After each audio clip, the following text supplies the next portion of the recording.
Hello everyone, my name is Michael and welcome to this episode of the Ruinous Outtakes. This is episode 6.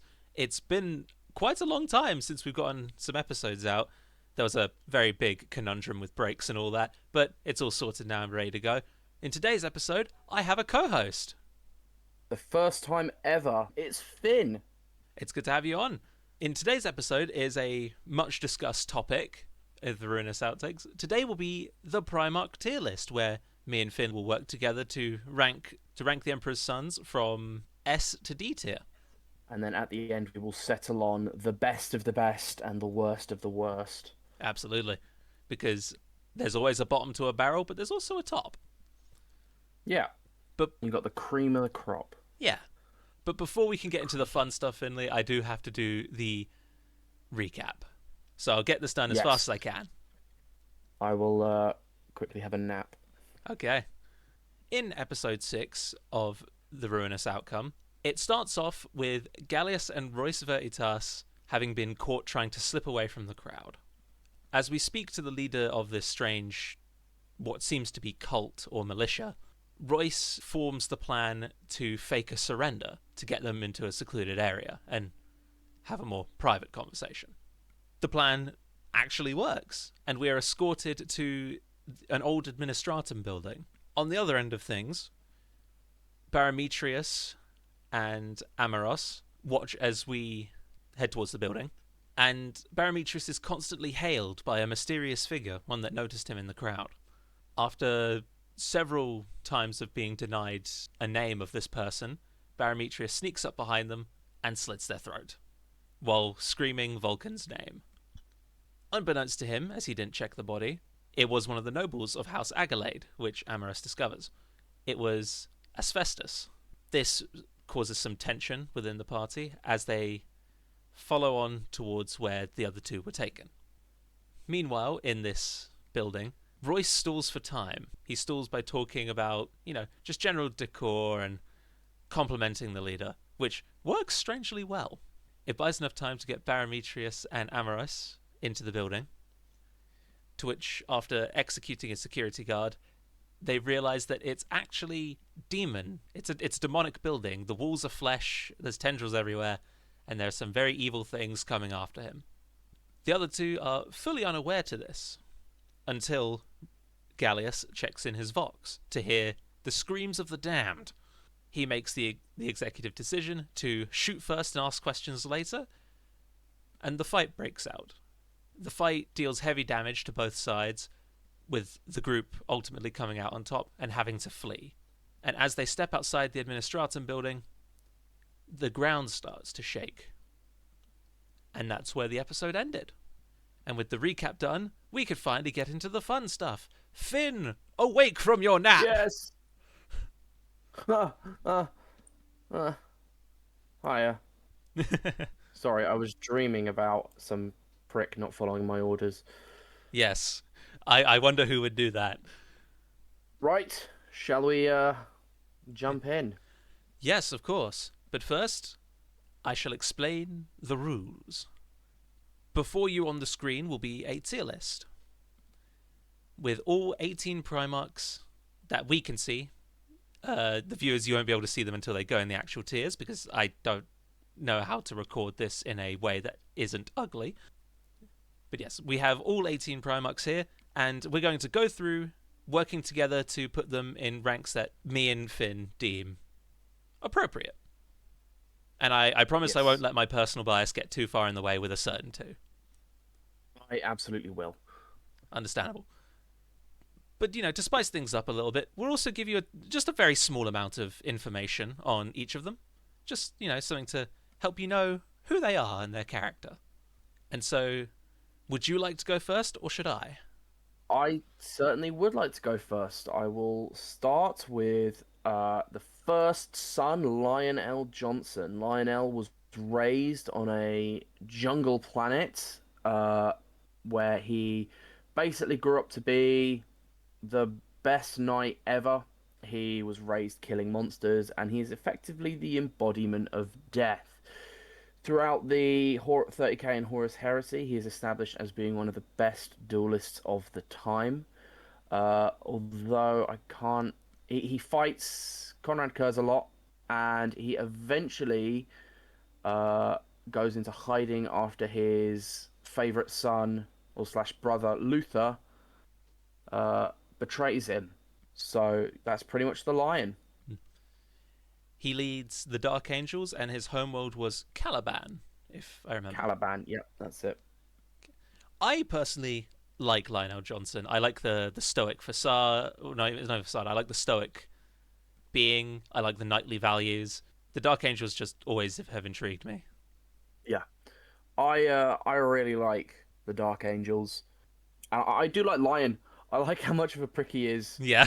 I like how his immediate response to instead of like I like how his response to everything is be efficient. Yeah. Like, oh, there's someone hiding on an entire planet. Well, let's nuke the planet then. Bear in mind, it was Um, a planet that wasn't his. yeah, I like the Primarchs being Pricks. having a level of unlikability to them. Yeah.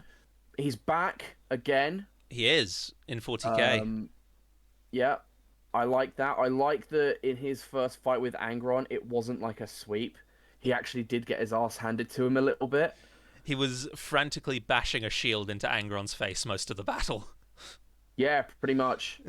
Um, so yeah, I'm he's awesome, but I cannot. I will say I think there's something a little bit lacking in terms of characterization and development. Hmm. He does appear bland from an outward look. Yeah, uh, it's not a good thing when Luther is a much more interesting character. Sometimes I feel like the Lion is a bit more of a plot point than an actual character. Not always, but I think he has his moments where he's more so in service of the character of Luther and the idea of the Fallen. But I do like the Lion. I'm not going to say I don't. Where do you think we should put him? I personally think he'd sit at a high B tier or a low A tier for me. I I was thinking the exact same thing. I'm thinking B. Yeah, He's not a bad character, but I think he just lacks a certain something that the best Primarchs have. agreed. So B tier for Lionel Johnson. That gives me the job of the Primarch of the Third Legion, Fulgrim, the Phoenician. Now, I don't actually know what planet Fulgrim was raised on. Chogoris, I think? That was Jagatai Khan, No, he Chemos. Chemos. Chemos. If I remember correctly, I heard somewhere that he used to work in the mines when he was really young. Like he wasn't always like prim, proper, and noble. Uh so his story is basically that Chemos was a bit of a barren wasteland and everyone sort of worked in the mines, but Fulgrim being a Primarch was so smart and incredible that he basically transformed it into a paradise world. Hmm. Fulgrim, specifically in 30k, had a charismatic approach. He was very talkative and, admittedly, very handsome. He prided himself on perfection, seeking it in every regard. He shot for ever greater heights while also trying to keep somewhat a somewhat level of humility, just enough so that he can level with his sons. Am I wrong with that? Yeah, absolutely. Oh, so he has no humility. Sorry, what? I asked, was I wrong with that? And you said yes, absolutely. Oh, no, sorry, my mistake. I was agreeing with you. No, Yeah, I was saying you were right. yeah. He did have a level of humility. It was. Had being the operative. We're not gonna get into that until a bit later. Um, but safe to say, before his fall, he was very efficient. He was an amazing fighter. He was Yep. kind. He got married a couple times, didn't he? I think it was about 7. 7. I mean, Primarchs live a lot longer than people, so. I think it's implied that he had multiple wives at one time. Ah, okay. safe to say he was one of the better ones, one of the more elite. And then Yes. I think his first introduction to corruption was the Blade of Leia. Fulgrim was always very vain, so the blade more so enhanced what was already there. Like he wasn't perfect, but he wasn't evil. It took In advantage of his pride. yeah, But through this manipulation, he would eventually turn traitor and fall to Slanesh. I really like Fulgrim before he gets turned into a minion of chaos. mm, The loyalist Fulgrim, I think, was incredibly cool. However, post all the Slanesh stuff, it gets weird. Understandably weird, because that's what yeah. Slanesh is, but a bit too weird for my liking. So that kind of puts me off the character a little bit. So, personally, well, Michael's a follower of Korn, so he has an innate dislike of Slaneshi things. I personally am a follower of Slanesh, so I'll admit Fulgrim is kind of my boy. He's not my boy, but We'll I get to love him. him.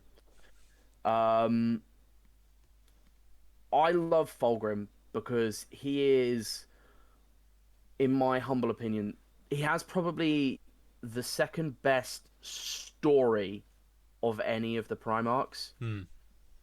in terms of it's a description of his fell. Because, and I think this is where we're going to disagree. I love Fulgrim before the fall, but I really start to love him after the fall. I love how he's just this slimy, sly prick, and I love that his sense of superiority, which has always been there, is just so compounded It's into him. multiplied. I feel like the fact that he's the first Primarch to kill another Primarch, he sort of draws first blood, and it's this sort of ultimate betrayal. You know, Horus had already turned on the Emperor, but he hadn't killed anyone important yet. Hmm. It wasn't until Fulgrim did what he did that it sort of became a whole thing. And then there's also stuff like him stabbing Perturabo in the back and fighting Rogel Dawn, and then after 30k, there's the whole Rylanor stuff, all of which is just amazing. Hmm. Like, I fully understand why Fulgrim is an unlikable character, but I think he is a very well written character. I understand why he's an unlikable character, but for me at least, he flips around by being so unlikable that he becomes likable. I tried to agree with that statement, but it's just not for me. No, fair enough. Fair enough. But I won't, Um, like I said, I won't let my bias get in the way of this. So Listen, yeah, Fulgrim for me is an easy S tier. However, I am very conscious that not only am I doing this episode with you, but there are three other people who will probably attack me if I say something too outrageous. I So would. I am. You wouldn't. No, I said Reese would. yeah. No, what I'm saying is I would put him in A tier simply Hey, because I love his character before the heresy, and after his fall isn't enough to dissuade me from thinking of how good he was before it. yes. So if you want to put it in A S, we can tier. put it in S. But I'd like I'm to put him happy. in I'm happy to go with A. I just um, Reese and Ethan, please forgive me. A. I'm sure they will. I'm sure they will. But next up on the list is the Primarch of the Fourth Legion. Everyone's favorite petulant man-child, Perturabo. So Perturabo was basically found on this very Greek-inspired planet named Olympia, and he basically grew up to be the best at war. But he doesn't like war. He just sees war as kind of a means to an end, but not in a good way. He's just like, I don't want to build stuff. I don't want to make tanks. I want to make cities and colosseums and places for people to live. But his adopted father didn't really agree with that.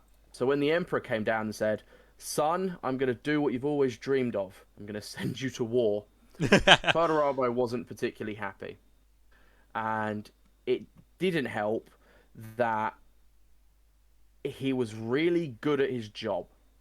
which basically meant that the Emperor gave him all the shit jobs because he would get it done. And whilst Perturabo would whine and complain, he wouldn't whine and complain to his dad. So nothing was ever done about it.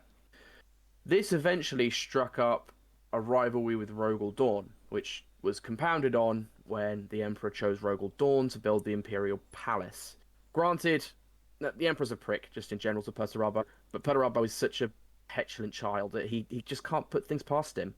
So eventually he does turn traitor, and he is the best traitor in so many ways. The Siege of Terra Um, would not have gone as well as it did yeah, without him. the Horus Heresy would not have gone as well as it did if not for Perturabo. And to be fair, he spent the first couple, like his legion spent the first couple of hours of the engagement shooting at their own men. Well, that was Isfahan. That's what I meant. Oh, first, yeah, no. Perturabo is hyper competent, but he is so emotionally unstable. It's hilarious. He cares very little for his own legion. Yes. And the Legion cares very little for their own Legion. If you cannot do the job you are assigned, you are basically fed to the meat grinder and replaced. Is the way that Perturabo works. I'm fairly convinced that his method of war is what formed what the guardsmen are today in 40k. Yes. If at first it doesn't work, throw more men at it. Yeah, pretty much. I think Perturabo was a little bit more refined than that, but Yes, still, it's a very apt description. I love Perturabo. I love Perturabo. I think he's amazing. He's brilliant. He's so he's such an unlikable character, But it but loops round to being likable again. yeah, no, but it's he's such an unlikable character, but he is so competent. Which other than petulant, I think competent is just the way to describe Perturabo. He doesn't necessarily like what he's doing, But but he's whatever good he's at it. doing, he is good at. He's also very good in So hand-to-hand combat. yes, he is. He beats the shit out of Angron, And Fulgrim. and that's like demon mode, and Fulgrim. Although Fulgrim had already killed him. Yes. But is that it? Did he only fight those two? I could have sworn he fought someone else. He fought someone on Istvan, I think. Did he? I might be wrong.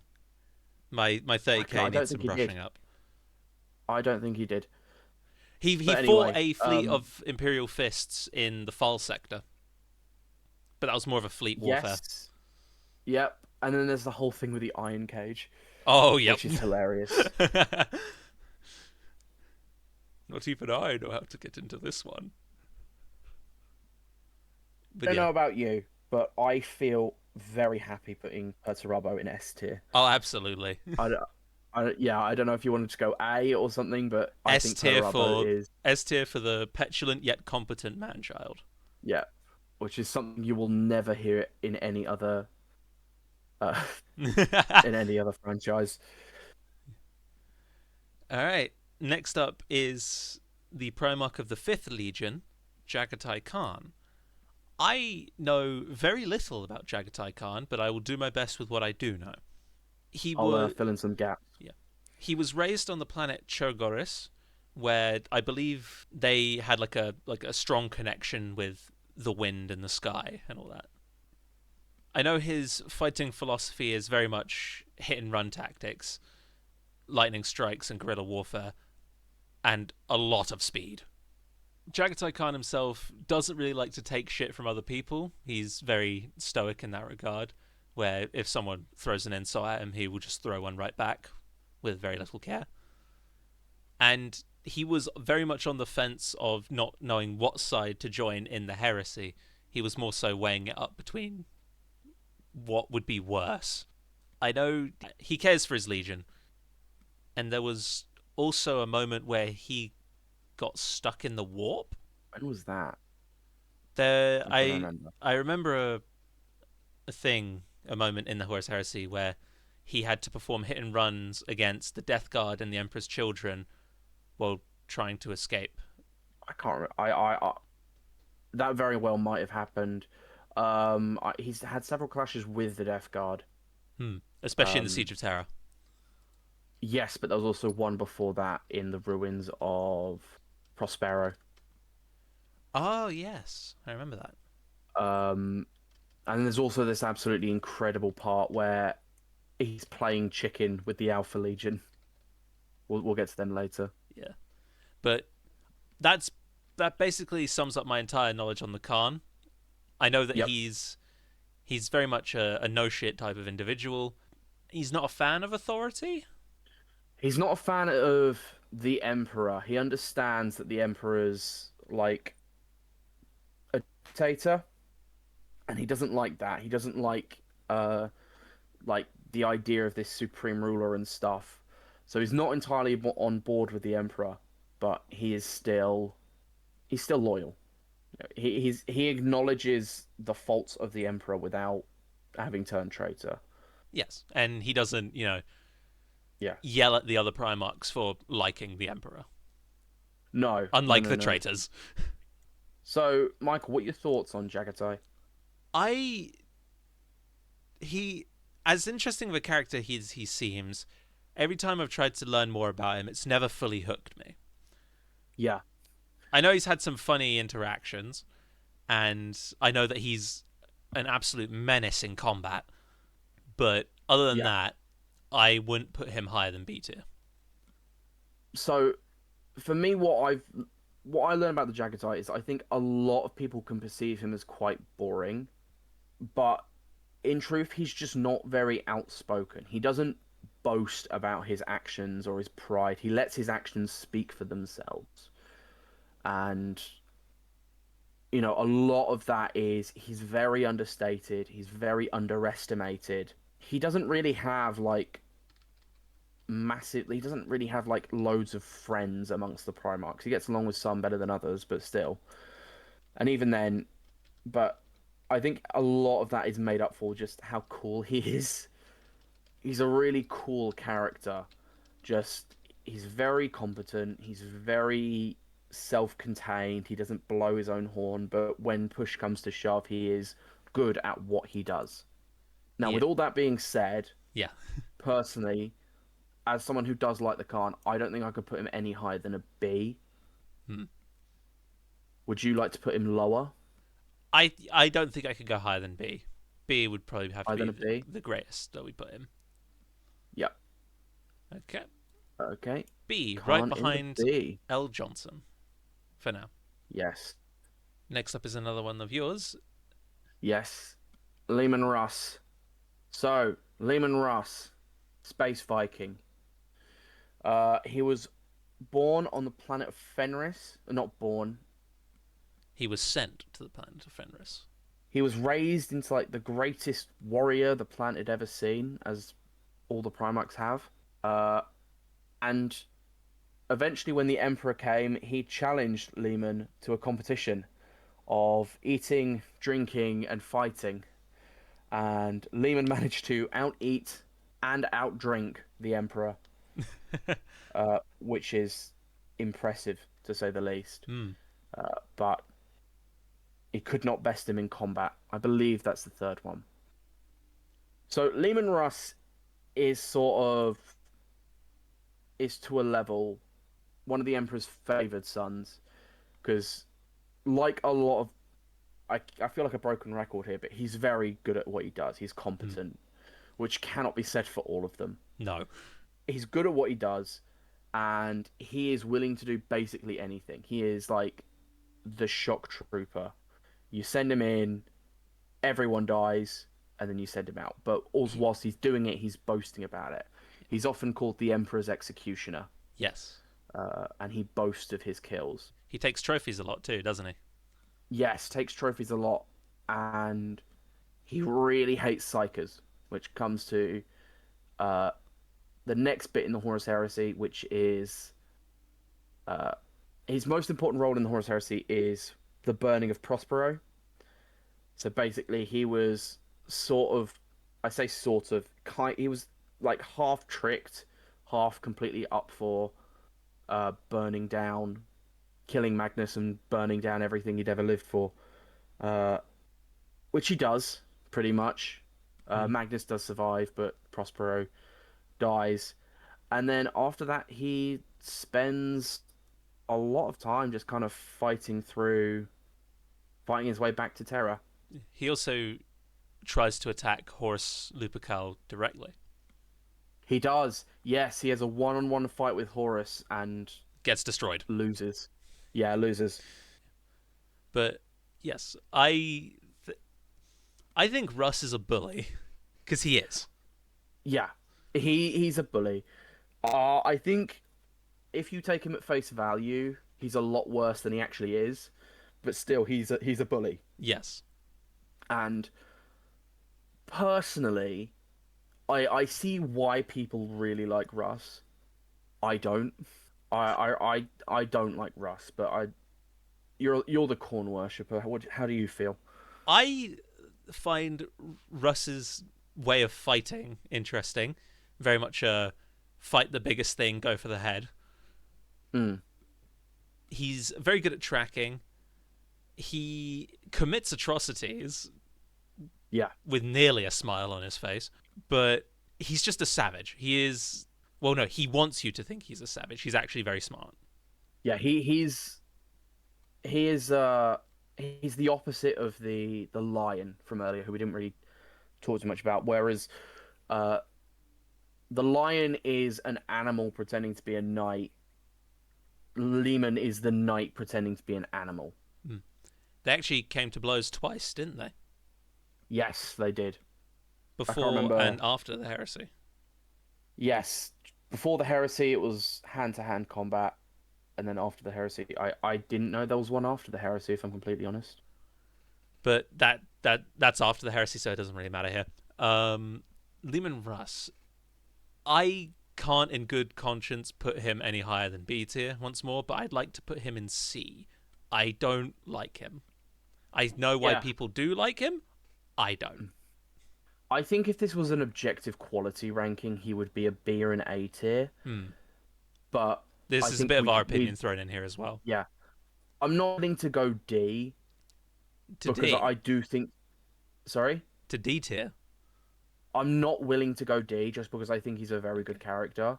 I think he is well written, and I think he plays his part in the thing well. But I think C, in terms of just our opinions on him, is where he should go. All right. To C tier. Next up, we mentioned him a bit before. Rogel Dawn. He is the Primarch of the Imperial Fists and the Praetorian of Terra. He is very much similar, yet the eternal rival of Perturabo. Rogel Dawn, it's a builder. He constructs great things, whereas Perturabo makes the siege weaponries to destroy everything. Dawn builds castles and barracks and garrisons and all that. He does basically everything Perturabo wants to do. Yes, just as good because the Iron Cage definitely proved that Perturabo can make a better fortress. I don't, I don't agree with that. Yeah, no. I don't agree with that. I'm saying this as someone who, spoilers for my opinion, does like Perturabo more. I think it's very different when you're specific, when you know exactly who is going to attack you and their specific counters That and is how to true. make life as miserable for them as possible. Dawn did amazingly with the Imperial Palace, don't get me wrong. That held Yeah, off 5, maybe 6 different traitor legions. at the peak, I think all of them were All there 9. except the Thousand Suns. So, oh yeah, no, because the only Thousand Son there was Magnus, who astral projected Magnus. into the throne room. But yeah, no, it defended 8 legions. Oh, sorry, it defended against 8 legions at once. So he is Yep. by no means bad. He is amazing. He's like the best builder the Imperium has ever had. I just do think that Dawn and Perturabo are equals when it comes to their skill. However, when it comes to their personalities, Perturabo is ruled by his emotions. Dawn barely shows his. Yep. When shown a demon, he was surprised for all of about 2 seconds before resuming his stoic face. Now, that is not to say he's completely emotionless. Oh no, he does Uh, feel. It's just as those of you who are probably more well read, the tale of Nathaniel Garrow comes to mind, where yes, Dawn threatened to kill a Death Guard soldier who was telling him the truth. because he didn't believe it. Yes, and he was so insulted by it, he proper screamed at him. I Uh, think he even punched him in the face, broke his he jaw. did. He punched him across the room. Uh, but other than that, I think that's the most emotional Dawn ever gets. There is one factor of shock he has was when he watched Fulgrim transform into his demon form before his very eyes on the wall. Yes. But even that didn't last for longer than a minute. No. Dawn is good at building. He's good at, mustering his troops, training them. He's good at not letting anything phase him. He is also a very good fighter himself, being another one of the Primarchs to kill an enemy Primarch. That we think. I'm not willing to put it down as a confirmed kill, but yes, he did. Yes. We'll talk a bit more about that incident later. Yep. But all the way through the heresy, it was his fighting and his plans that were able to halt the traitors at the gates. I am in a very similar position with Pertara. I love Rogel Thorn. Yep. He is the autism gremlin. Yeah, I feel like this is another one we're going to be a bit more split on. I want to preface this. I like Rogel Dawn. I think he is carried by his interpretation in If the Emperor Had a Text-to-Speech Device. I'm not Yeah. saying he's a bad character. Yeah. I am almost he's going in the top half of the list probably. Oh, absolutely. I want to put him in S, but if we put him in A, that's fine with me. If you want to put him in S, I'm happy to put him in S. I'm not the biggest fan of his characterization, and for how important he was in the Horus Heresy, he's not super relevant to a lot of it until the very end, Hmm. which is just like he doesn't have many character moments beyond Nathaniel Garrow, and then he goes to the Emperor. He goes home to Terra, and that's sort of the end of it. Which again, not necessarily a bad thing, but He had to um, prepare. yeah. So if you want to put him in S, I'm happy to put him in S. Personally, I would, I would personally have said B. How about we settle in the middle and we go for A tier? You sure? Yeah. I want him in Cool. S, you want him in B. A is in the middle, so we'll put him there. Yep. But now the big question, behind or above Fulgrim? Behind or above Fulgrim? I'm a big proponent of behind, but I've Behind it already is. explained my reasoning of the Rogel Dawn. Yeah. Where would you have him? Above or behind? I would personally put him above Fulgrim, so we'll say that they're evenly ranked. Yeah. Ah, now I know why you went My first. my boy. uh Take it away. so quick spoilers. This is Conrad Kurz. He is Primarch of the 8th Legion, leader of the Night Lords. Um, he is my favorite Primarch.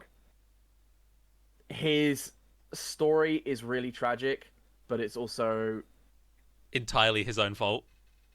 yeah, more or less. And also the fault of the Chaos God, but that's basically Conrad Kurz has one of the worst upbringings of the Primarchs, and that is saying something. Hmm. Uh, Kurz was crash landed on the planet of Nostromo, where his first moments were of crawling out of a pit of molten lava. On Nostromo, it is always nighttime, and Nostromo is rife with any and all with criminals, to the point where his second memory, after he crawled out the lava pit, was having to fight off cannibals. Ooh. Conrad Kurz was also plagued by visions. No matter what, he always saw the worst outcome of what would happen.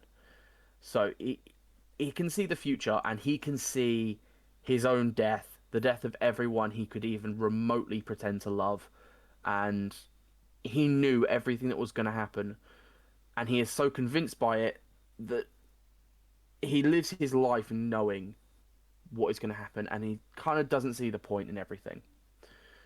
So what he does with this ability is he decides to set Nostromo straight. How does he do that? By basically becoming evil Batman and flaying everyone on Nostromo. Everyone who's evil, everyone who commits any sort of crime is Their skin is removed, it's hung from walls, and then their screams are hung. broadcasted to the planet. Yep. And Conrad Kerr's story is, it has tragic elements, but it's almost entirely his fault. He doesn't have to listen to the visions. He doesn't have to do anything that he thinks he has to do it. He does it because deep down he likes it. Hmm. He hates his brothers. He hates his legion. He hates pretty much everything about his life, and it's really hard to explain why he is such a good character. It's because of I how just, well written he is into being such a yeah, bad person. yeah, no, he's he is fundamentally the worst person among the Primarchs. I think Mortarion and Lorgar are close, but Yeah, no, they do it he because is they think they're significantly doing it for a worse. higher purpose. Curse is doing it because he thinks it's funny. Yeah, well, not even that. He thinks he has to do it. Oh, my future visions show this, so I have to cut this man's dick off. Pretty much. That's pretty much. He is such a well written character. It's really hard to explain in any terms other than just reading it for yourself, Hmm. which I would highly recommend you do.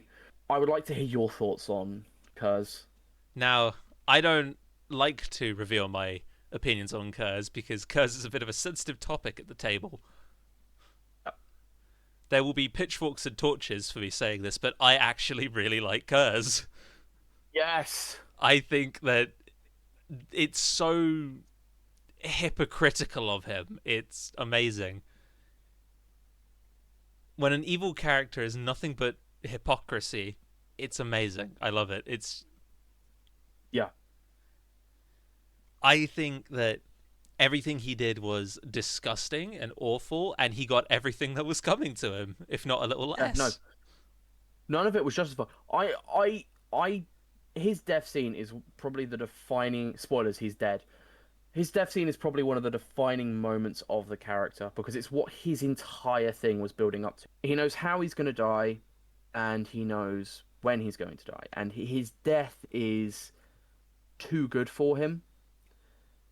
He basically lets himself be killed by someone who isn't even one of his brothers, who, in any other context, is completely unimportant, other than the fact that they killed Conrad Kurz.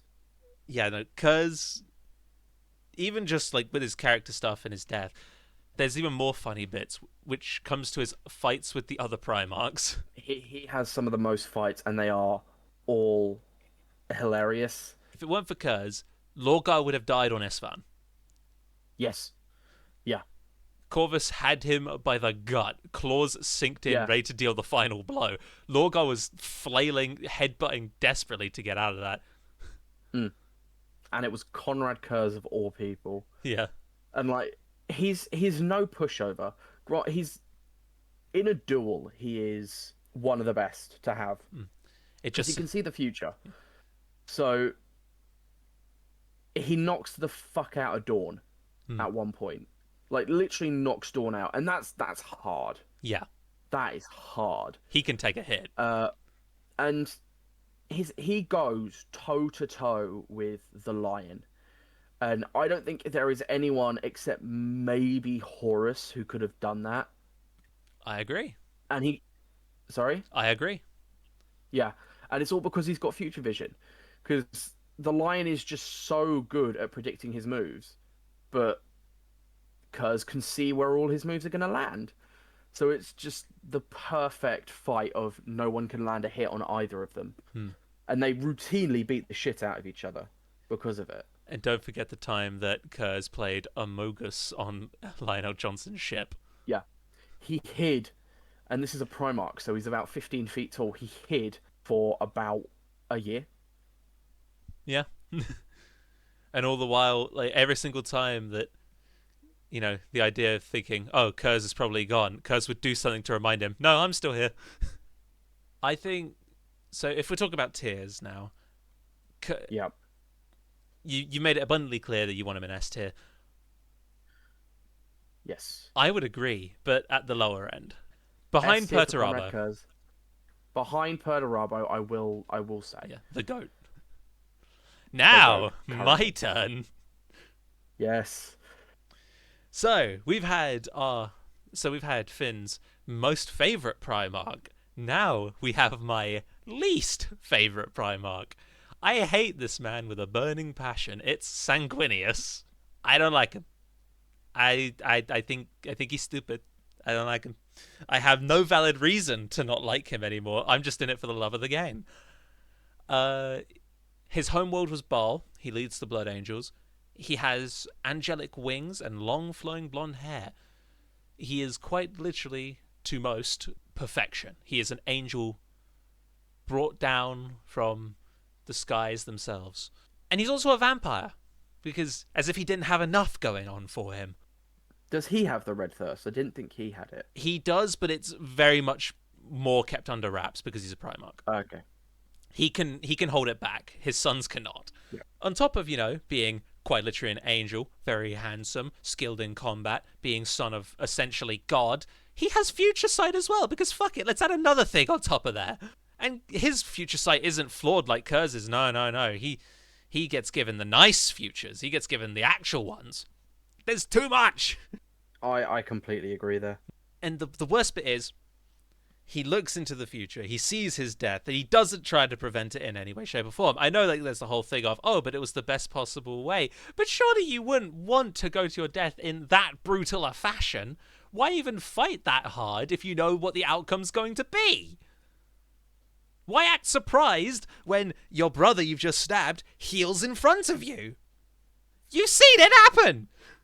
But I'm getting off topic. I'm describing all my rage. Sanguinius himself is a kind individual and a good leader. He looks out for his sons and he cries and mourns for their losses. He is more willing to sacrifice his own life for any other, simply due to how much he loves the Imperium, how much he loves humanity, and how much he loves his father. And I hate to say it, but he is no pushover in a fight either. Compared to some of the other Primarchs on this list, he is very powerful. He has gone toe-to-toe with Demon Form Angron, a Bloodthirster of Khorne. He battled Horus and looked like he was putting him on the back foot for a while, but that was all just a ruse. And he has held off a demon incursion on the planet of Cygnus Prime.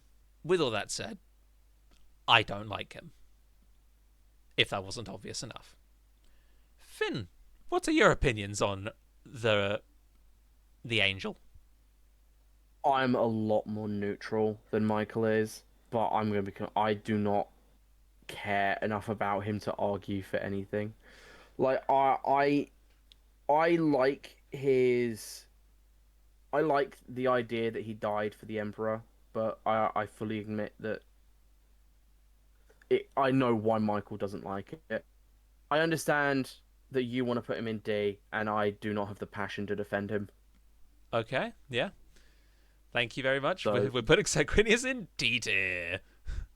awesome.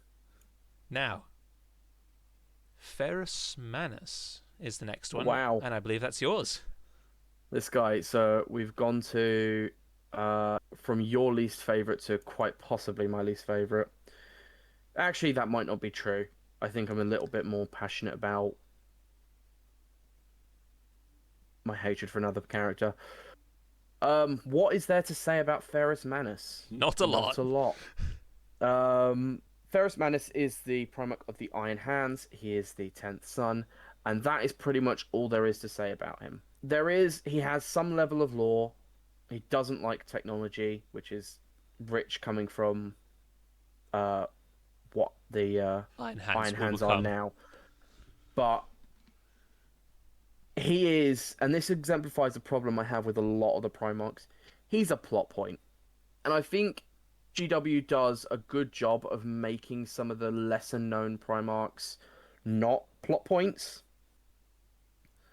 But at a fundamental level, Ferrus Manus exists to die. Yes. He exists for the character development of Fulgrim and for the character development of the Iron Hands. And other than that, there's not a lot to him. I know that he's great at making weapons. I know that he's pretty smart and pretty strong. I know he had a very nice, uh, a very good relationship with Fulgrim as brothers. Yeah, I like that Fulgrim. I like that relationship. Hmm. Because both But of them are prideful, and their pride spurred one another on. yeah, but it was a healthy pride. Yeah, And then it wasn't a healthy pride. it was. I don't think eating your rival's eyeballs is the way to go. But again, I think fundamentally the problem with Ferrus Manus is that he is an instrument for Fulgrim. Yes, He exists to make Fulg a better character, or like a worse person, but a more compelling character. yes.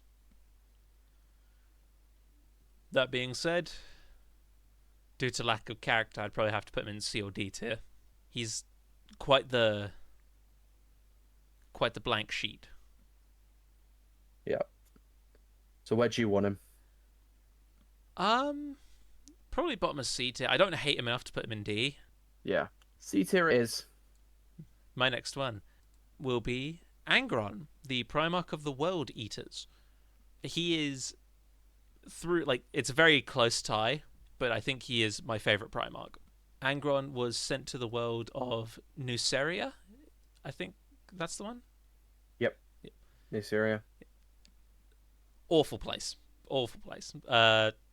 Slaves, gladiators, the lot. Yep. Angron, unfortunately, was both. He grew up in the pits fighting, and he was implanted with these awful things in his skull called the butcher's nails, which caused him to feel anger. Nothing but anger. Only anger. And he had to fuel that anger with fighting, but the more he fueled it, the worse it got. So the worse it was when he wasn't fighting. And it triggered a chain reaction, really, which eventually led to his downfall. After fighting a while, Angron, rallied his fellow slaves and said, right, we're going to kill the people who have trapped us here, and we're going to take back our freedom or die trying, because either way, we'll be free. And before the attack could commence, the Emperor teleported him away to safety, so he couldn't even die alongside his brothers. He was then brought into a war he didn't want to fight with a legion he didn't want to lead, and he fought because he needed to fuel the hatred inside.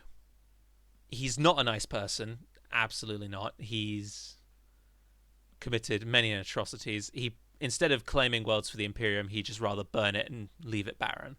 He was eventually, won over to lead the Legion by Khan, who I think at the time of convincing was the 15th captain, because he'd torn the heads off the others. He'd killed all the other captains. So it's like the first captain failed to convince him and died. The second captain got a promotion, tried to convince him, died. It went all the way down to the 15th captain, who eventually got through to him. But Angron's entire story is just tragedy. Just tragedy, tragedy, tragedy. And I love it. He is amazing. Forced into demonhood without want of it. Forced into the butcher's nails without want of it. Forced into the Imperium without real want of it. He wanted to die alongside the other slaves. And all of it eventually leads to him becoming the champion of Khorne. To which, even after that, where he basically loses all characters and just becomes a screaming, hulking mess of bloodshed and carnage, I still like him. I think he's an amazing character even then. But that's not to say he doesn't have his flaws. He has many. How do you feel about him, Finn? I'm gonna be honest. Angron, in my opinion, is probably after Kurz the second best written Primarch. I know I said that earlier about Fulgrim, but changed my mind slightly. Yeah. His life is just tragedy after tragedy. It is so much, not to put any like, not to shit on how you told the story, but it's so much sadder than what you explained. Of course, you Well, can't yeah, like if I had go to into go into detail all of with. it, yeah, it's... Yeah, no, but like it is. His life is tragedy after tragedy after tragedy. He doesn't. The only time he ever made his own choices, Khan had to go down and said, "Look, we need you. We can't. You can't hide away from this." Um, I will pile on one criticism of him, Hmm. which is in 40k rather than 30k. I think he is entirely too comfortable with the situation he's in. Um, I honestly wish he was more so of just the screaming like monster that Korn can just throw out whenever he wants. But That's basically what he was until it, the Arcs of Omen. yeah, and I don't I don't know. I feel like as soon as he became a Corn demon, he should have just been a screaming mess. He was for the most of the heresy. I think the only Yeah, time he spoke was in his battle against Sanguinius, and it was like 2 words. yeah, which is fun. But all in all, I think Angron is an amazingly written character, incredibly sad. Hmm. But uh, I, you said it's a joint favorite. I could not agree more. So I'm saying S. I agree. S tier it is. Above or below Perturabo? I would like to put him above Perturabo personally, but maybe in between the two. You know what? I'm happy with above. I know. I love Gilliman. Angron, even. Sorry. Gilliman's next. Speaking of Gilliman, Speaking of Gilliman, uh, so you said Angron was tied with someone, Michael? yes, it was actually tied with Robute Gilliman. I like Yes. him, but this is Do you your want to take turn. this one? Okay. So, Rabute Gilliman, if Excel was a person. Rabute Gilliman was raised in basically a politician's paradise. It was a Roman-inspired planet named Ultramar. Uh, he is Primarch of the 13th Legion, the Ultramarines, and he is at a he Uh, is we got the home planet wrong. Ultramar. Ultramar's the system. The planet's Macragge. Planet is Macragge. I'm dumb as fuck. You know what? Leave it in there. Okay. Anyway, he's really good at what he does, and he's kind of a nice guy. The main bulk of his story in the Horus Heresy is a lot of he is the sort of founder of the Imperium Secundus, which is basically what happens when three legions couldn't get to Terra in time and decided to make their own Imperium. Because Uh, they heard the Emperor had died. yeah, and that's an interesting part of it. Uh, I don't have a lot to say about Gilliman. I will add this, which is something I find hilarious. I think a lot of people call him like one of the strongest Primarchs. He's No. really weak. No, he He's every really fight weak. against a Primarch, he gets folded.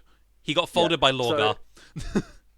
because of the way my brain works, I've compiled a list of every Primarch fight. Rabute Gilliman has had about seven, And he's and lost them all. he's either lost or drawn them all. Like if and that is including both in Horus Heresy and post Horus Heresy. Hmm. And for those of you who are like, actually he beat Mortarion and Magnus. If he needs the Emperor's help to beat them, he did not win. Okay, that Yeah, is a no. draw. Especially in the case of Mortarion, where his heart stopped and the Emperor brought him back to life. Yeah, no. Gilliman was dead at Voltarian's feet for like seconds there. And then the Emperor stepped in. Yeah, but that's sort of where I stop with Gilliman. I'll say he's a much more interesting character in 40k, but I you know have what? to disagree. You know what? Take it away. With 30k, there was a pretty interesting plot point being the burning of Monarchia, something he didn't want to do, but was ordered to by the Emperor. He was ordered to kill an entire planet's population, and one of his major character points was trying to live with the guilt of doing that, while also trying to keep everyone else's spirits high. Monarchia wasn't a planet, just so you know, it's a city. Sorry, the city of Monarchia. Then my bad. I apologize. But either way, he killed a lot of innocent people that day, or at least people he deemed innocent. He wasn't exactly sure why he was there, but orders are orders, and all that. But yeah, no, it was more so the guilt he felt and the path to atonement that he took during 30k was, in my opinion, really well written. To the point where he didn't want to become a leader of Imperium Secundus because of it. But yes, that's as far as I'll go. I would put Gilliman high on the tier list. I wouldn't put him in S tier. Really? I love Gilliman, don't get me wrong, but Yeah. we've got some really heavy hitters up there. Mm. Maybe like A or B tier for me. That's where I'll put him. You know what? I'm not massively passionate about Gilliman. I think Gilliman is the white bread of the Primarchs, I love the Ultramarines. isn't he? Which is simultaneously the best compliment and biggest insult I can give Yeah. him. They are unfortunately the poster boys of Warhammer, so they do get a lot of flack, no thanks to Matt Ward. They're definitely not as bad as they have been in the past. And I will say, I don't think any of that is Gilliman's fault. No, none of it. Because personally, he's not that interesting of a character. I know you probably disagree, but that's fine. Personally, I'd put him in B, but I know he's your favorite, so B I tier it will is? put him in A. No, he's going in A. He's going in A? Okay. But he'll go behind Dawn. Behind Dawn. Yeah. Next up. You know what? Just for you, I'll move Dawn in front of Fulgrim, and then he'll go behind Fulgrim instead. Next up on the tier list is Mortarion. I don't actually know much about Mortarion. Wasn't his homeworld Barabbas? Barabbas. Yeah. And it was a toxic hellhole. It was awful. Yep. I remember him not having a very nice upbringing, especially with family. Well, family in quotation marks, but yeah. Yeah. And other than that, I don't really know about his past. I know that during his time piloting the Death Guard Legion, he was very rude to all of his sons. And he was also one of the other Primarchs that absolutely detests Psychers. He had no problems using chemical warfare. None at all. No. To the point where his Legion was basically well known for it. He'd get called in to do all the atrocities that the others really didn't want on their hands, which he didn't care. Not to mention, he was just a dick to the Emperor. He was a dick to all the other Primarchs. It's safe to say that I think literally no one liked him. Yeah. Side tangent. There's this amazing scene on the burning of Prosper. Like, after Prospero is burned, he's talking to Jagatai Khan, and Khan is like, wow, look at who your teammates are. They're witches. They're all the psychers you claim to. And it's like, so who's gonna be your best friend? Kurz? Angron? It's also really ironic because Mortarion himself was also a psyker as well, wasn't he? But other than everything I explained, I don't really know anything about him.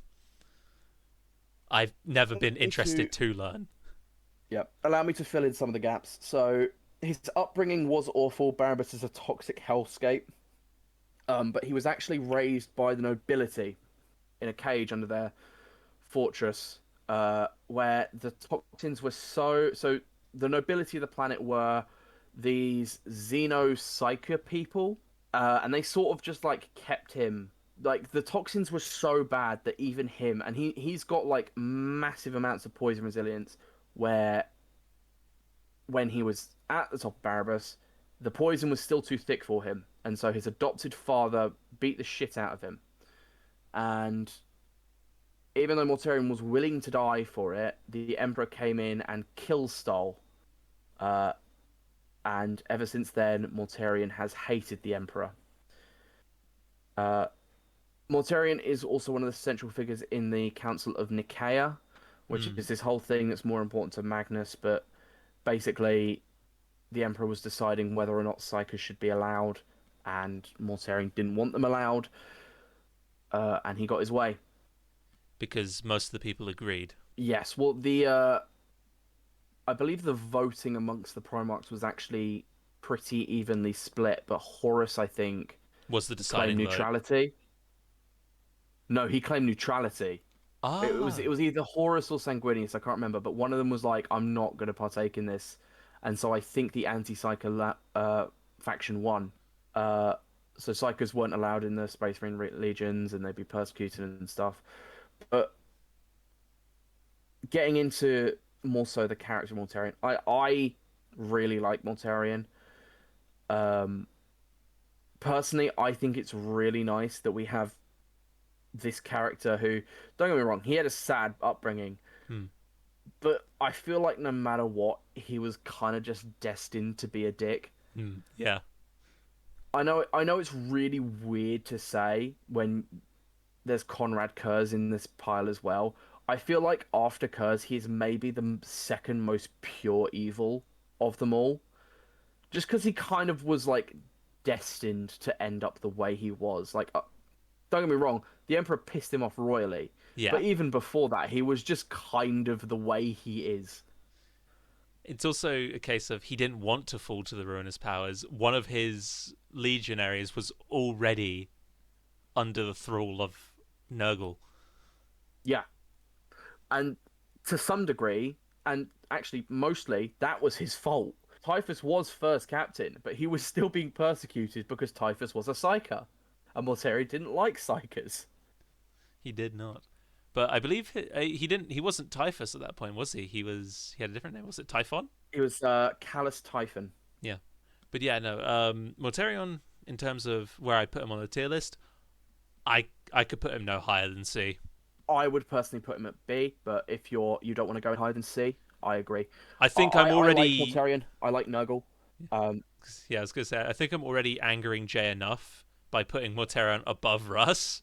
uh, well, in fairness, Rogel and Perturabo are in S and A respectively, Yes, but and we haven't put him above Russ. Russ is in C as well. yeah, that's true. Um, no, I like Mortarion. I just I never think he's bothered to a. learn the character. You know what? Fair enough. I just like that we have this one character who's just a dick, Yeah, and he was always destined to be a dick, and he always was going to be a dick. Like he didn't have, like, don't get me wrong, he had that sad moment, but he's pissed because his kill got stolen. yeah. Like he is to some degree just as petulant as Perturabo. Now, to Jo- after Mortarion, to move on to the next Primarch would be Magnus. What is there to say about Magnus? A A lot. lot. Uh, Magnus is probably, I don't know, probably second to Angron in most tragic Primarchs. So Magnus was is the Primarch of the Thousand Suns. He was raised on the planet of Prospero, which is a psychic planet that allowed magic to flourish. And from a young age, Magnus, being so in tune with his psychic potential, uh, was basically seen as the second coming of Jesus to the people of Prospero and was trained to be a wizard. Uh, Eventually, the Emperor found him. Not entirely sure the details of that, but he would go on to become quite a loyal son until something called the Council of Nicaea happened. Talks about with Mortarion, where psychers were banned and Magnus went off to sulk on Prospero. Then he got a message from Zinch, basically saying, "Your your dad's in trouble. You need to send a message to him. Horus has betrayed him." And so he did, and in doing so, he destroyed uh, the the Webway project that the Emperor had been working on for years, and His entire life's flooded, work. yeah, flooded Terra with demons. So that pissed off the Emperor something royal. So he sent Lehman Russ, who then got orders from Horus, who was a traitor at the time, and Lehman Russ went down to Prospero and tried to kill Magnus. Their battle was legendary, but it was woefully Magnus was woefully unprepared for melee combat with the melee combat man. Yeah. Though And he did a good job of it. He punched out one of Lehman Russ's hearts, apparently. yes, he did all the what, but he also got his eye shanked out and His back broken over his knee. his back shattered. So who won? Eh. It was Lehman. Anyway, yeah, he escaped. Uh, thanks to the accidental. Thanks to the work of. I forget. Um, Was it Zinch who pulled him into the warp, or was it Ahriman who did his spell that pulled him into the it warp? was Araman casting the flesh change. Okay, and that all pulled him into the warp and basically killed off most of his legion, minus the sorcerers. So that sucked. And then Magnus kind of went into hiding for a bit until he popped up and basically said, "Horus, do you want a ninth guy?" And I was like, "Sure." And then he went to Terra, spoke to the Emperor on the Golden Throne, and basically complained about his life. And then he got his ass kicked by Vulcan. And that's pretty much the story of Magnus. What are your opinions on Magnus? I like Magnus's story. I like Magnus in general. I think he's great. Much to the same degree of how you think Rogel Dawn is carried a bit by his TTS version, I agree the same with Magnus. Yeah, no, I 100% agree. If you didn't say it, I was going to say Yeah. it. I think TTS Magnus is such an amazing character. Yeah. Every single time someone brings up like the name Magnus or something Magnus did, my brain immediately thinks of him. Cutting straight to the ranking for Magnus, I give him an A tier, maybe a B tier. A? A, maybe B. I was going to go C. Can we push him down to a B? B, yeah, B works for me. Cool. We'll put him next to the Khan, so right at the back. Uh, I definitely do prefer Magnus over Lehman Russ. yeah, I'm not entirely sure about that personally. Mm. But then again, I'm not crazy about either of them. So, Ah, uh, it's me next, over I to think. you. Yes, and I get to talk about the War Master himself, The Horus. heresy Yeah, he is the heresy. it is his heresy. It is Horus Lupercal, who went through 3 different Legion colours. First it was verdigris, then it was white, and then it was black. I thought it was the other way around. Like it was Oh white, then it shit, was no, green, then it was black. it was white, then green, then black. Yep. Yeah. But Horus was one of the Emperor's more favoured sons.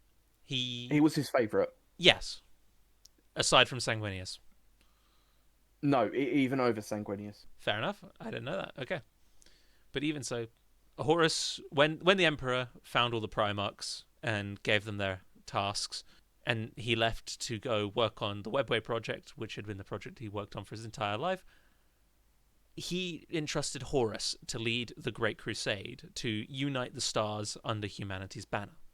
And to which he was really happy to accept this honor. You know, he was like, "Of course, Father, I will do it for you." And he was really happy with it. But eventually, doubt settled in. He wanted the approval of his father, which he was not there to give. It was also becoming harder and harder to keep the Primarchs united and focused. Then a bunch of other stuff started happening, dreams and nightmares of the galaxy burning. A new chaplain by the name of Erebus putting some nasty stuff in his ship, and also getting stabbed with a demon blade on a random moon. I forget the name of it. He started to get angrier and angrier and angrier. Hate and chaos started to seam its way in through his now breaking mental state. His interaction with Malcador about the 2 missing Primarchs did not help, and eventually he was pushed over the edge into thinking that the Emperor is not fit to lead. He's going to destroy the universe, and so if I can't save it, I'll burn it. That's what he did. And that's what he did. That's how the heresy, began. And it didn't work out in the end. Eventually, as time went on, the 4 Chaos Gods kept giving him power until he was no longer recognizable. The Lunar Wolves became the Sons of Horus. and then after his death, they would later become the Black Legion. But yes, Horus does die. He he loses the final battle against the Emperor, albeit taking him down with him, and that's all there really is to him, other than the fact that when he before this whole chaos corruption thing, he was a genuinely nice guy. I don't think there was one Primarch that disliked him, except Yes, there was. I was gonna say except the standard few who didn't like anyone, but that's because they had other problems. Well, no, there is one major sticking out point, which is Corvus Corax. Yes, actually, I forgot about him. Cor- Corvus Corax, which is probably one of the best things about Corvus Corax, is he just never liked Horus. He always thought Horus was an arsehole. And so I'm assuming when Horus turned traitor, Corvus was a bit like, "Told you so. Didn't I tell you? I told you." But right, how do you feel about Horus? I have one very, very strong opinion of him. Horus is fundamentally a plot point. Yeah, I think there is an interesting character in there that I think, in my opinion, keeps him from like being bottom of the bottom. But at the same time, he's very nothing. His relationship with the Emperor is interesting, but still, Other than that, personally, I'm not a massive fan. I'm not Uh, either. you're neither? I we're probably gonna rank him quite lowly. Yeah. Would you do C or D? Because I can go for either. I'd put him in D tier above Sanguinius Above Sanguinius, cool. because I mean, who won the fight? Nah, nah, nah, nah. Yeah, fair enough. Ah, now it's time for you to explain one again, and it's time for the probably, I guess, the most controversial one. Yep. Uh, I I'm gonna be honest. I don't think I've ever met anybody who says Lorgar is their favorite Primarch. But I've met a lot of people who have said that Lorgar is their least favorite Primarch, and I am probably one of them. Yeah, Lorgar is Uh, he's despicable.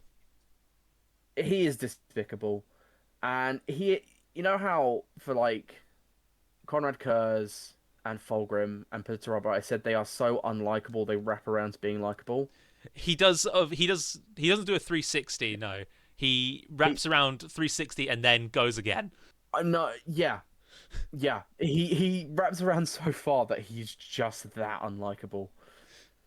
So Lorgar was raised as a religious nut. He was raised on a planet by a evil bloke named Corferon, and the entire planet worshipped the Four, who were the four Chaos Gods, but no one knew it at the time. Lorgar was convinced that instead of the Four, it was the One, and he was brutally beaten for him. He had a very bad childhood. His worshipping of the One was got the attention of the Emperor, who came down and was like, "You're my son, and now I see that you're worshipping me, but don't do that because the Emperor's an atheist." Gods don't So exist. yes, and the ones that do exist, you shouldn't be talking to. So Lorgar was like, "Okay, God," and immediately set about converting every planet he conquered to The one. the the worship of the Emperor. Because it wasn't that he was worshipping the One; he had found the One. Hmm. The One was the Emperor, and the Emperor didn't like that much, so he burnt down his favorite city and basically said, "Look what you made me do. I didn't do this, you did this. You did this yourself. Now stop with the religious thing." And that made Lorgar so sad that a bloke named Erebus came up to him and said, maybe instead of worshipping the One, we should go back to worshipping the Four. And that's how we became evil. And after that, Lorgar loses any and all sympathy. He's very similar to Mortarion, but Mortarion is funny when he does it. Lorgar becomes extreme comically evil from that point on, Yes. and he is so smug about it, but not in like the Fulgrim way. where it has this like sense of likability to it. He's just a dick, He is. man. He's just a dick, and to some level, I respect him for it. Like that, it takes a certain level of confidence to be so consistently have the shit kicked out of you and yet still be so smug. But I don't know. He's a real prick, that one. Hmm. What are your opinions on Lorgar? Exactly the same as yours. He is. Yeah. He is absolutely irredeemable, and his reason for being evil is his fault. He was told explicitly, "Stop praying to me. I'm not a god," and he was given many chances to stop, but he didn't. I'm not saying what the Emperor did was right, No. to And be clear. hell, if he The wanted to Emperor burn was down being the a city, he dick should as have done it well. himself. Yeah. I don't know. I think just talking about Lorgar has made me realize that he's not my least favorite Primarch. Oh, he's Um, because I think there's something to be said about like how comic it feels to just watch him be beaten up mm. every single time he shows his face. He lost in a And duel to Corvus Corax, the guy who has to hide in shadows. yeah, and he had to be saved by Conrad Kurz. Of all people. Yeah, Though I and don't actually remember if it was Lorgar or Angron, but one of them got stepped on by a Titan. uh, it was I think it was Angron. Lorgar does have one significant feat to his name, which is that he killed an avatar of Cain, That's pretty cool. which isn't much, but it's something. But still, But Lorgar is completely unforgivable. we are missing one big crime, however, and that's what he did to Angron. Yeah. So I I've been quite laughy about how big of a dick he is, but I think this is the point where he becomes actually an unlikable character is what he does to Angron. Because Angron, unlike everyone else, genuinely liked Lorgar. He Hmm. was like, "Thank you, brother. Thank you for giving me the death I have so craved in glorious battle." And Lorgar, what does Lorgar do? You can't die now. You can't die now. All Angron wants to do is die, and now he can't because You will do the thing you hate, battle, and you will never die in it. it is miserable. Like I think I think I could have made the point where he's so unlikable he wraps around to being likable again. But I think that's the point where he wraps back around to just being super unlikable. Yeah. Because it's like it would have cost you nothing. I love Angron, don't get me wrong, but he accomplished nothing by being alive. Yeah. It didn't help him at all. I think the World Eaters still probably would have like sided with the traitors. It's just this whole fucking mess. I mean, they already had by the time that had side with the traders. By the time Yeah, Lorgar turned him. but naturally that would have been Angron's decision, but still, I think they Yeah. would have done so anyway. Where would you like to put Lorgar? Or do you have any words that I haven't already blabbed on about? Bald. Bald. He is bald. He is bald, and he has writing on his head. Put him in jail. Mm. And what is that jail? C or D tier. I will put him top of D. Top of D. Above Horus. So he's above Horus and Sanguinius. Next up is It's Vulcan. you! Is me. Well, I'm not Oh Vulcan. no, it's not you. It's not. It's not you. Sorry, I'd like to be sorry. Vulcan. Vulcan's amazing. I got them in the wrong order. Oh, Next up is Vulcan. Vulcan, the kindest boy. The ignore the counts of child murder boy. Admittedly, he felt awful about it afterwards. And it was also Kurz's fault. Yes, but Vulcan is, dare I say, the kindest Primarch. He is big. He's huge. Like he's taller than most of them, and he's very strong. He's not just. He's fucking massive. Yeah. He when the Emperor brought Ferrus Manus along to Nocturne to see Vulcan for the first time, Ferrus Manus was genuinely impressed with him. Vulcan is a master smith. He makes good weapons at the forge. It's one of his favorite things to do. He makes a lot of nice artifacts. And when it comes to his sons, the salamanders, he loves them all. They're they're his sons, and he treats that quite literally. The one thing to majorly note about Vulcan is his near inability to die. He can be cut, gashed, burned, ripped apart. He will come back from the fires of Nocturne. Mm. He fell from orbit once, Yes, and he didn't get up fine. He got up and he was fully bonkers, but he got up. he survived days, weeks even, of torture from Conrad Kurz. I think it was months. Months, yeah. And it was only at the very end of those months was he even close to breaking. And then Kurz decided to turn the game into sport and forgot that his teleporter was also a hammer. Oh, I love that scene. Yeah. It is also a hammer. Which you'd think that's majorly what it is, because that's what it looks like.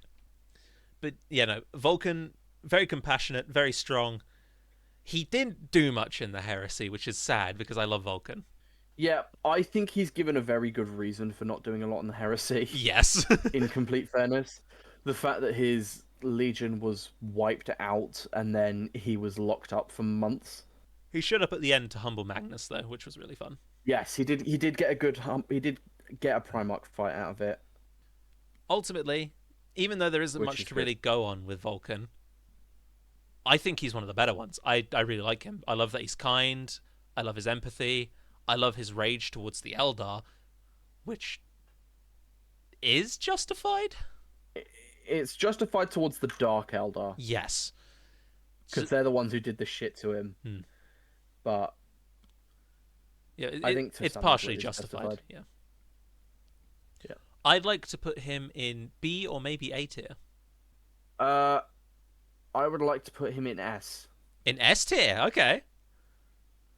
Uh, I'll go with can Vulcan in S tier. you sure? Yeah, I could see You it. didn't say B or A, so I said maybe B. A. I said B or A because I didn't want to overshoot it. I didn't know what your opinion was, but I'll gladly put Vulcan in S. I love him, Yep. Vulcan's the best. but he's behind. He's behind the other three, but Yep. he's earned his seat. Now it's you. Now it's me. I used to be pale and have hair that covered my head.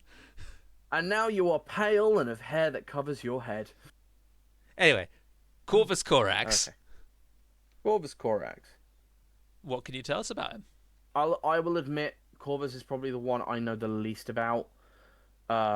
So he was raised on a prison planet, or he was raised on a prison moon. Yep, Kievar. And it took him a while, but he eventually took over the prison, and then I think the planet as well. For whatever reason, Horus just treated him like crap. Like Horus is like the nicest guy to everyone else except Corvus.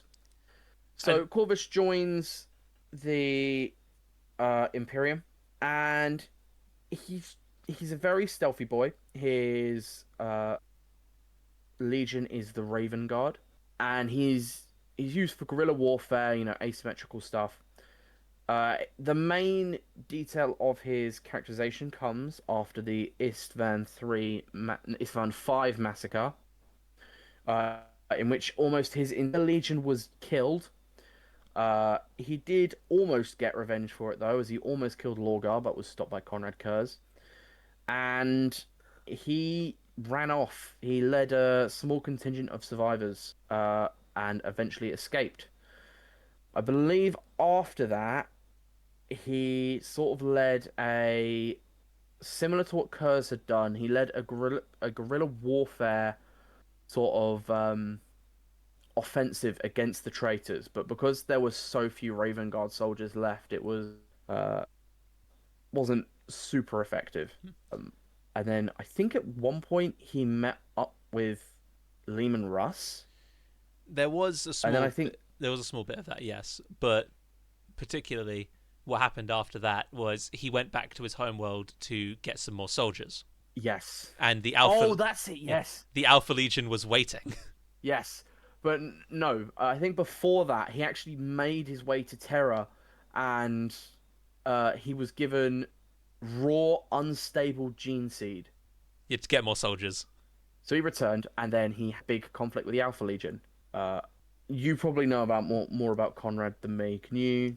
Do you think you can take it from here? So, yes, the Corvus arrives at his home, or at the place where he's going to recruit the new soldiers, and he takes a look at his new legionaries, to which, unbeknownst to him, half of these new soldiers are Alpha Legion in disguise. It's amazing. The Primarch of the Alpha Legion, which one of them, I won't tell you, but has already snuck in and converted the Mechanicus in that area to their cause as well. And thus the ambush was set to, even with the new soldiers, Corvus had to fight 3 battles. He had to fight the Alpha Legion, he had to fight the Mechanicus, and he had to fight some gene defects that the unstable gene seed created, which afterwards put him out of the fight permanently. He had no chance of recovery.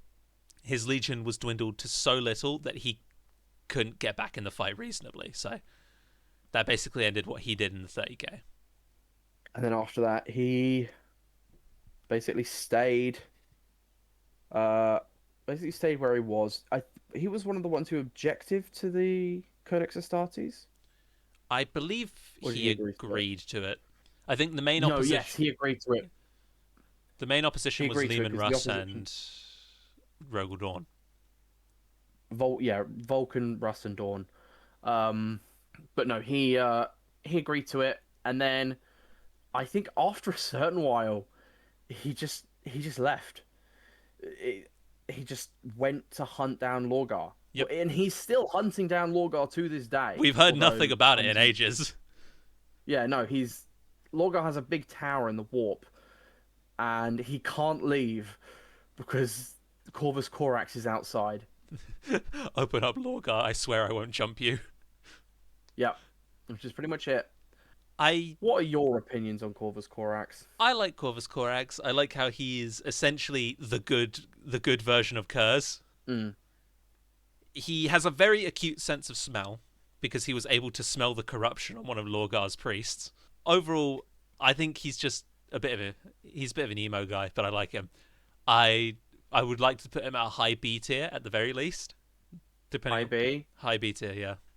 I mean, I'm not a big fan of Corvus Corax, but I'm happy to put him at. Can we put him at a low B? Low B, yep. Behind Magnus, that's Low fine. B, behind Magnus. And time for Finally, the last one. This is another one of my favorites. Alfarius. First thing we should mention about Alfarius, there are actually 2 of them. yes, they are twins. There's Alfarius and there's Omegan. And because they are so short, when dressed in regular armor and not their Primarch armor, they all look the same. There is almost no telling them apart. And they use this to their advantage. They are, for the most part, completely imperceptible. The Alpha Legion is the most, tricky and secretive legion of them all. Yep. Hiding the identity of the fact they had a second Primarch. No one really knows if they are properly traitors or not. No. Alfarius and Omegan didn't have a Primarch fight. And we technically can't even count the one at the end, which, quote, killed one of them. Because Dawn isn't even sure. Dawn did kill someone who he was pretty convinced was a Primarch. So it's very possible that he killed one of them. But he doesn't know which. Yes. And in fairness, he doesn't know that there was another one that he didn't kill. That is true. So both Gilliman and Dawn have claimed that they've killed Alfarius. Although the Gilliman one is a lot more skeptical. The Alpha Legion don't fight fair. No. They catch you with your pants down. They disguise as other legions to worm their way inside as inside operatives and then ruin it from the inside. Mm-hmm. I think one of my favorite instances was the time a squad of legionaries disguised as Ultramarine Terminators to greet Gilliman, who decide to greet them without his armor on for some kind reason, because he's nice like that. And then they just try to shoot him. Chances are, if you're fighting someone and the Alpha Legion show up, they were there before the fight began. Yes. In terms of character, I can't really speak about it because it's not really talked about much. His life and personality is so secret that you don't know, and that's kind of the point. There is an Alfarius book, but the book begins and ends with a monologue that explains that everything in the book is a lie. So we can't really trust it. In that, his character is a lot more consistent, Yeah. where he's not actually the last son, he's the first son, and he's been living with the Emperor all along. He was hiding in the palace. And hiding in the palace, and the Emperor found him, and he was raised by Malcador, and Malcador is sketchy as fuck, because Malcador is sketchy as fuck. Absolutely. And then he found Omegon, but no one knew about Alfarius, and no one knew about Omegon, so they switched lives, and blah, blah, blah, blah, blah, blah. In general... He's very confusing to follow. Yeah. There's no set character. He might be dead. He might not be dead. They might both be dead. We don't know. They might both be dead. Neither of them might be dead. We don't know. His entire character is, or is it? Yes. Now, to the vote. Where does he go? The vote. I think that his shenanigans are funny, so I'd like to put him in a higher tier, but I can understand that someone who doesn't think their shenanigans are funny will go in a lower tier. How do you feel about his shenanigans? I think he is very funny. And I love the just how it's a running joke, but it's also completely canon that you can just like add in the Alpha Legion to any story and be just like, oh, and the Alpha Legion were always there. And it just works. Yeah, because it checks out. It's like, yeah. Yeah. It never doesn't work. They are just that omnipresent. But there is most likely a single Alpha Legionary in every faction of 40k, even the alien ones. Yes, absolutely. Personally, I find them funny, but I don't think funny is enough to put them high up, make them a massively good character. But I do understand that it's one of your favorites. So if you want to put them high up, feel free to. We put them at the top of C. Top of C? Their shenanigans are funny, but he doesn't have enough character to really go any higher. Who do you prefer, Alfarius or Corvus? I prefer Corvus. You prefer Corvus, okay. Top of C then. Yeah. So, to list everything off at the end, in S tier we have Angron, Perturabo, Kurz, and Vulcan. In A tier we have Dawn, Fulgrim, Gilliman. In B tier we have Lionel Johnson, Khan, Magnus, and Corax. In C tier we have Alfarius, Mortarion, Russ, and Ferrus Manus. And in D tier we have Lorgar, Horus, and Sanguinius. So now we need to decide on the best and the worst. So let's start on the low point, the worst. Out of Lorgar, Horus, and Sanguinius, in your opinion, Finley, who is the worst? I know your opinion, which is Sanguinius. But I have too much hate in my heart to vote. That's why I'm leaving it to you. My opinion is Horus. Personally. Horus is the worst. He is just a living plot point. And I'm not saying he's a bad character, but that is fundamentally what he is. There is nothing super exciting about him. Yeah.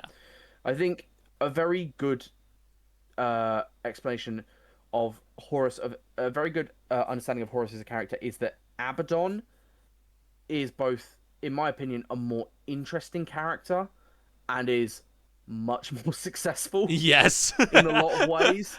I mean, Abaddon and his squad at the end of the Heresy had breached the palace doors the second Horus lost.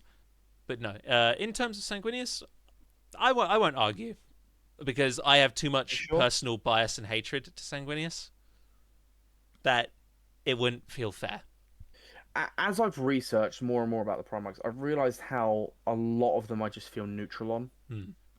Like, I really like some of them. I feel really strongly about the ones I really like, but the other ones that I don't like, I'm more so just like, they're all right. You just kind of forget about him. Yeah, like I can passionately say I don't like Horus Hmm. purely because he's not a character. But I've said that a million times now, so let's move on, shall we? To the harder decision. Who is the best out of Angron, Perturabo, Kurz, and Vulcan? I know who you want up there. I know who I I want know up who there. yeah. Do you know what? I'm gonna be the one to say it. I know you want Angron up there, Hmm. and you know I want Kurz up there.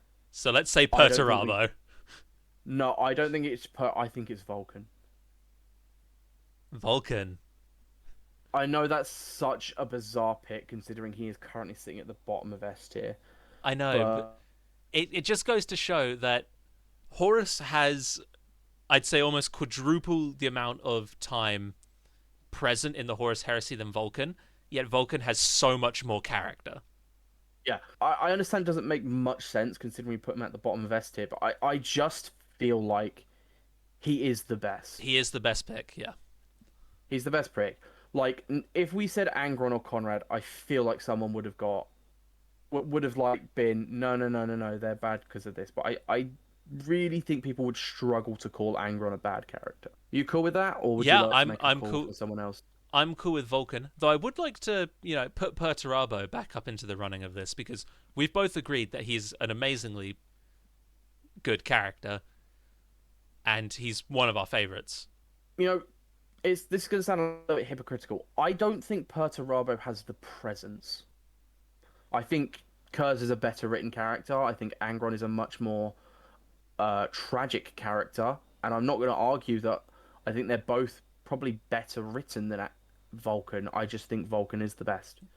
It's the fact that he was able to get so much character in such little amount of screen time, or sorry, novel Yeah, time. He's amazing. And it's also the and fact he's that, so like. yeah, despite everything that happens in the galaxy, all the war, all the death, all the bloodshed, he's able to be kind. His arc isn't that of changing. He doesn't go from one place and end up in another. He does move like as a character, but the fundamental fact is that as a constant, Vulcan is kind. Vulcan endures. Vulcan Yeah, lives. Vulcan is kind. And I think that is just I think that's what makes him the best. All right. And with that, I think our job here is done. Yep. Thank you, everyone, so much for watching. If you've enjoyed this episode of the Ruinous Outtakes, please feel free to leave a like, maybe subscribe, or also follow us, leave a review, whatever platform you're on. Just any interaction helps us out a great deal. You can find us on YouTube. You can find us on Spotify, Amazon, Apple Podcasts. There's a bunch of others that I can't name off the top of my head. But if you don't want to see the main episodes, we've also got our social medias, which you can check out and interact with those, or message us directly to tell us what we could do better or what we could do worse. We're trying to make this an enjoyable experience for you all, so I do hope you listen into those. Such social medias include Instagram, TikTok, Twitter/X. We have a Reddit, but don't go there. And with that, that's all I have to say. And this is me and Finn signing out from the grim darkness of the 30,000th millennium, and we hope to see you all in the next episode. Bye-bye. Well, and now I'm going to tell you about it. Sorry. just as fast as possible. Yeah. Intro. And now, okay. A lot happened in episode 5, and now I'm going to tell you about it. So, in the episode 4 before it, they killed the Yetis, and now, crap, I've been... Just They bounce off the bad bit. Yeah. Yes. In episode 5, they... Do you want me to do it? No, I'm I happy to do it. got this. He needs to get. I need... You need to get back to your I need to... posting status. The beans need to be flowing. Okay, everyone be silent. Let the man focus. Yeah, there's a blockage in the brainstem. What do you want to try and say? Dude, I said let the man focus. It does help. You're looking at me like that's a bad idea.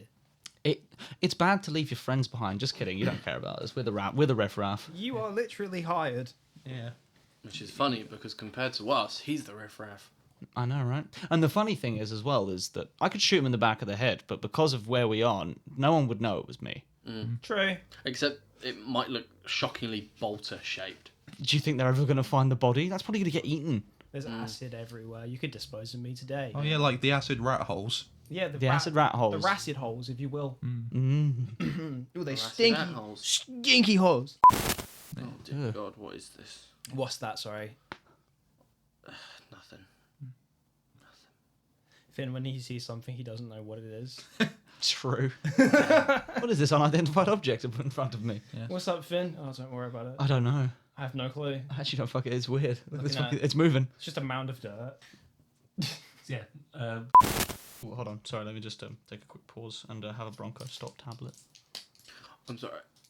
Just whilst we're doing this quick pause, are you doing this for dramatic effect, or are you doing this? We are in the action now. Yeah. I know that. He's but doing it because he's saying it. Sorry, I had to get one in. God forbid the man who hardly Yeah, ever God makes forbid. jokes make a joke. How dare you? I know. How dare. I'm sorry. Get back in your fucking hole. It's the hole where we keep all the broken stuff. That's what Michael's like. And the gay stuff. Caricature is. He's just like a little hole creature. Yeah, he's in the outtakes hole. Yeah.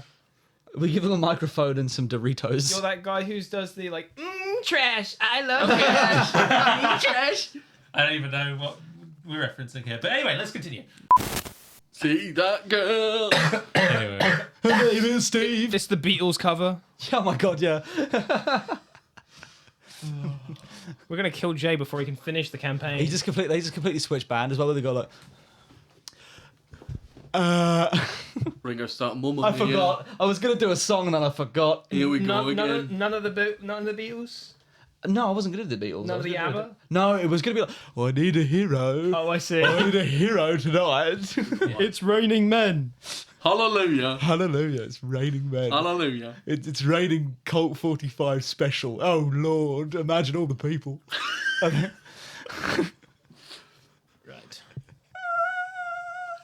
They've got me again. Look at all the men. And I saw her face. Okay. Now I'm a believer. Believer in what? I don't know. We're killing the boy. Should we get back on topic, please? What do you mean? He's loving the it. topic was clearly the Beatles. That's his coming face. Okay. Sorry.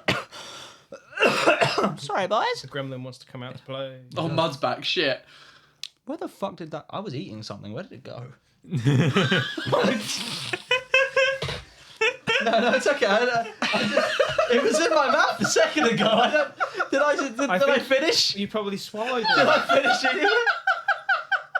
That's how eating works, Reese. I didn't want to swallow it. Like, it's like a sucking thing. It's like one little Bronco stop pastille. You're an adult, man. It just disappeared. How do you not know how eating works? I do. I just don't know where it went. It was the Beatles. It must have been the Beatles. John Lennon ate it. I lost the food in my mouth because of the Beatles. I don't know. It was just You got that mother birded it into John Lennon's mouth. John Lennon just like stretched his big long fingers in there and just picked it out. Fuck. Sorry, boys. I'm going to give this one to Thomas. Right. This one's thirsty. Look at this fat fucking controller. His name's Tom Scar.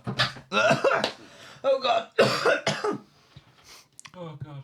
So imagine if it came out. Okay, so we're going down then. You killed him again. Thank you. Do you want some water? I have water. It's not helping. The Do you want some two. alcohol? So No, thank you. I need to drive. You are going in jail. You've rolled 4 fucking fails. I hate you.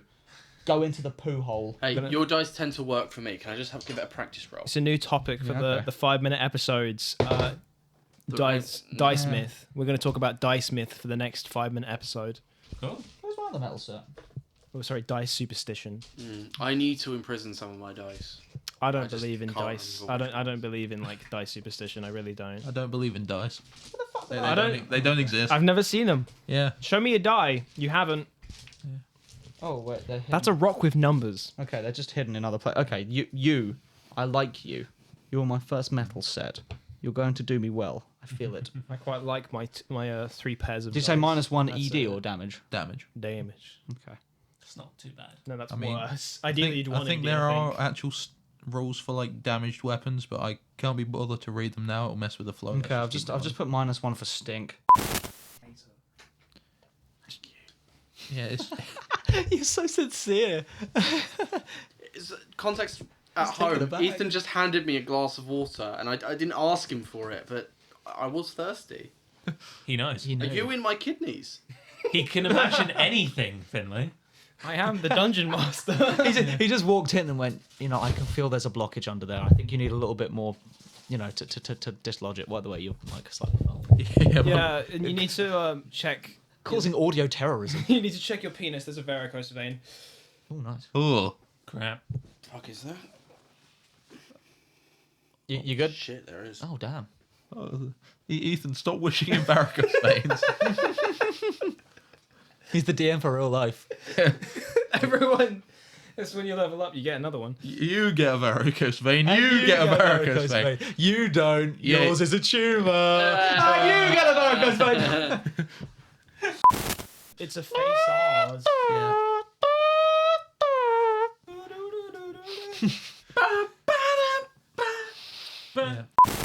That might be the episode name. The House of Fun.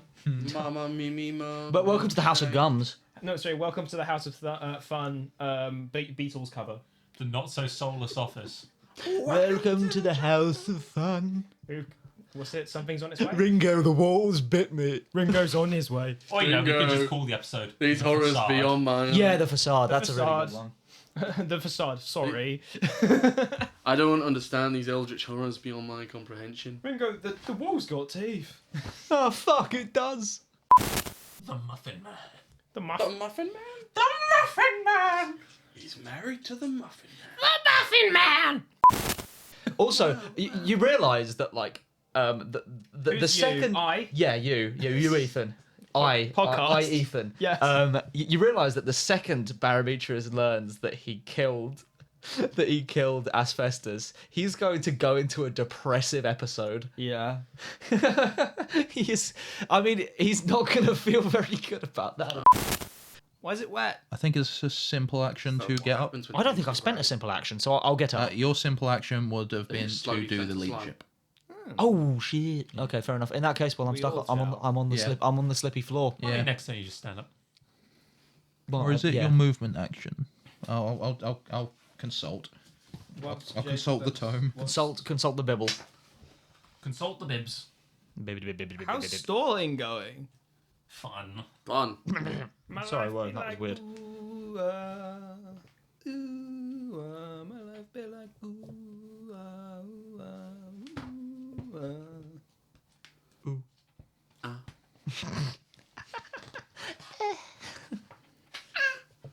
It's like the turtle. There's a turtle getting fucked somewhere.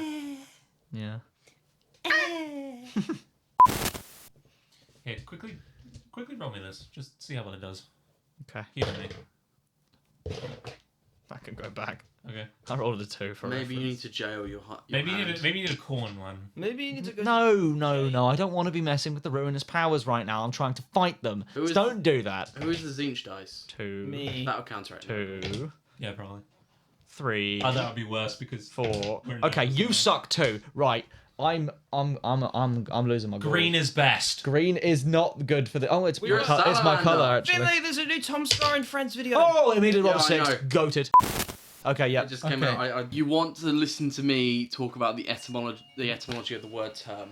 We're pausing. Hello, everybody. Welcome back to the show. This is Christian What Washington. have I done? I will hunt you down. I'm hosting. I'm Okay. hosting the character I'm sorry. of this campaign will be brought into the real world when the dimensional event eventually happens. We are fighting scary, spooky ogres. I'm fighting the demons in my head, man, and it's called Christian. Everything he says, everything he says. Running through my head. Yeah, exactly. You get it. Whilst this happens, let's have a fun little intermission. This is today's Explosions with Ethan. Kaplooey. Thank you so much. keep tuned to hear another Explosions with Ethan next episode. I felt that in my genitals. That's nice. Thank Yeah, you. and was it the varicose veins? It ruptured, oh no!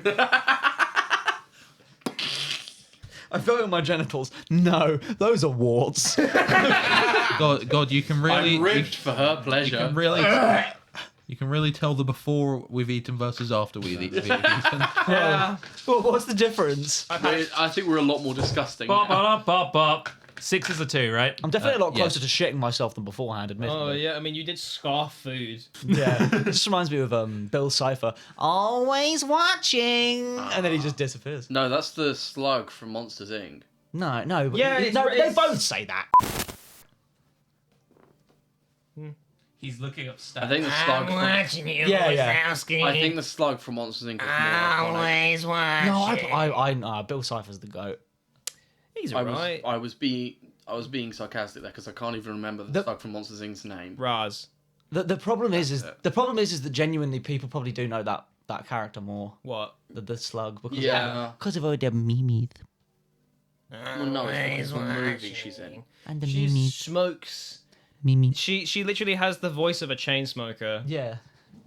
I need my cigarettes. Okay, so this back. Oh my god, I thought you were going to say foreskin. I'm so sorry.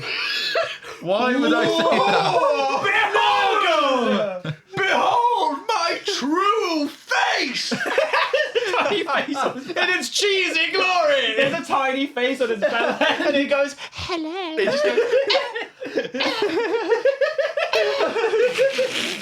It doesn't say it doesn't do anything else. Dear God. Yeah, this is going to be put in the worst outhouse. It's just a new series when we just make fucking toilet and shit and stupid humour. Anything that is not safe for work. yeah, that's on the Patreon. We're going to start a Reliable Patreon. The most terrible thing. We're gonna have to make a Patreon because that's the only place it can be listened to. Hang on. Fuck. He's got his dick out again. You did. I was really hoping you'd do that. Oh my god, this is why we need a fucking camera. Yeah. This is why we need a camera in this room. I think we desperately need a camera here. Well, fucking the worst outcome Patreon, I guess. I don't know. Help us, Jesus. I'm choking on the smeg, man. Where the fuck did my dice? No, hold on, it's okay.